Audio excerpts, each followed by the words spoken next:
Hey guys, welcome back. Today on this video is going to be a short one. I mixed up some epoxy primer. We're going to put that on the bare metal spots on the fenders and the door, and then we're going to put 3 coats of 2K primer on it, and that'll be it for the 64 for today. And then tomorrow we'll probably start working on the quarter panels. But after I get done with this today, we're going to start working on the 59 Impala. Okay, I've already put wax and grease remover on everything. I wiped everything down real good. I'm going to hit all the bare metal spots now with some epoxy primer.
Okay, I'll let that dry for about 15 minutes, and then we can start putting on the 2K primer.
use up what's left in the gun, then I'll go mix up more.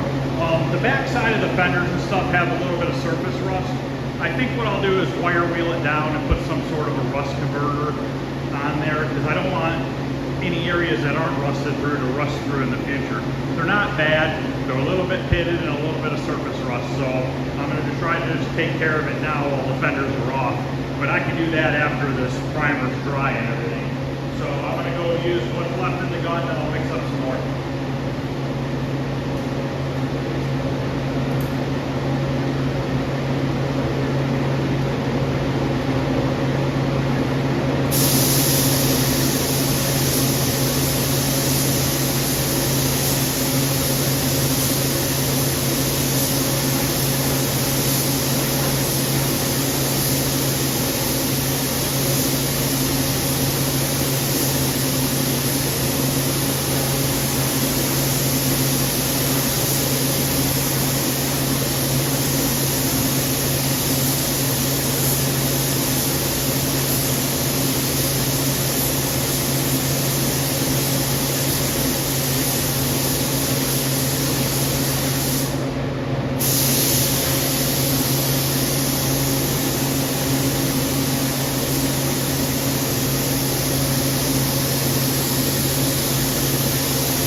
should have one more coat to do in a couple minutes. Okay, let's see if there's enough in the gun for the last coat. It's going to be close.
All right, the primer is all done.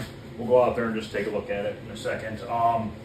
So basically I have the fenders, the doors, the hood and trunk lid all in 2K primer, 3 heavy coats. So I can start at 180 block sanding those. I'm gonna let them set through the weekend and the beginning of next week because I want to get the quarter panels fixed in front of the wheels are the worst spots. That's where it's rotted down by the rocker. So we got to cut that out, grind it down, cut it out, figure out how bad that is. I have no idea yet. Now, keep in mind on this car, I can only go so far with it because the owner only wants me to go so far with it. It's a friend of mine, and he doesn't want to sink a ton of money into this one. So we got to kind of, do what we can to make it as nice as possible with not spending hundreds of hours of labor on it. I'm trying my best to get rid of any rust that could potentially come back in the future. The car's not getting stripped down to bare metal, so there might be a couple areas that I don't know that there's a patch underneath there. But the bodywork wasn't really good on this car, so pretty much I can, for the most part, tell where everything has been worked on. So in my opinion, the doors, the fenders, the trunk lid, all those look really good. There might be a spot on the hood in the front, I'm not sure. There was some mud work in there, but it looked good. So I don't know if there was a rust hole behind that, I'm not sure. But other than that, so far everything's looking pretty good. I'm gonna wire wheel the back sides of those fenders real quick. I'll just do that off camera. And I'll just get a couple cans of spray rust converter, and I'll just spray some rust converter on there to turn that rust, whatever's left in the pits and stuff, to black. And then I'll just shoot over it with like a spray can of black paint or something like that, just to seal the metal up so we don't get any sort of moisture back into the metal and cause it to start rusting again. I'm trying to use the weld through primer as much as possible, but unfortunately you still have a bare weld when you weld through it on the backside, that is bare metal. And if I can't get a spray can or oil or something in there, it's eventually going to rust slowly, and there's really nothing you can do about that. But hopefully I'm doing the best that I can with the time frame I have and with the amount of money he wants to spend and stuff like that to get it as nice as possible. It should look pretty good when it's done. I don't see why it wouldn't. All these panels I've been primering and body working and everything, they look good, and for the most part there's really not a lot of dents on this car. All these primer parts I've looked down and they look pretty darn straight. So I think we're gonna be looking pretty good when it's done. The underbody needs work still, whoever buys it, I would go underneath there with the wire wheel and at least wire wheel, the frame and the floors down. There's no holes in the floors or anything like that, but I would wire wheel everything down and rust convert it and, maybe put a undercoating or something on it just to kind of seal it up and protect it. But let's go take a look at these real quick. To turn off this fans. Okay, you can see a little bit of ripply here, but what that is, that's where the layers of paint are. The second layer of paint, primer, and then the original layer of paint. That's where I blended in the body filler. There are some pinholes in this one for some reason, but anyways, this one looks better. Those spots should block out with the 2K primer. I'm not too worried about that. I mean, if I gotta primer it again, I'll primer it again. But for the most part, I mean, like even down the door, it really doesn't look bad. Now, I'm not putting filler primer in the door jambs. I'm just gonna sand those down real quick. I'll use an epoxy primer as a sealer before I put down the base coat. I don't wanna load those jambs up with a bunch of 2K primer. So, all right guys, this is just a quick video on the 64 today. So basically, we have all the loose panels done except for a couple little minor ones, and then obviously the parts that we have to sandblast. So if you guys are liking what you're seeing, please like and subscribe. Any questions or comments, feel free to ask. Other than that, I will see you guys later.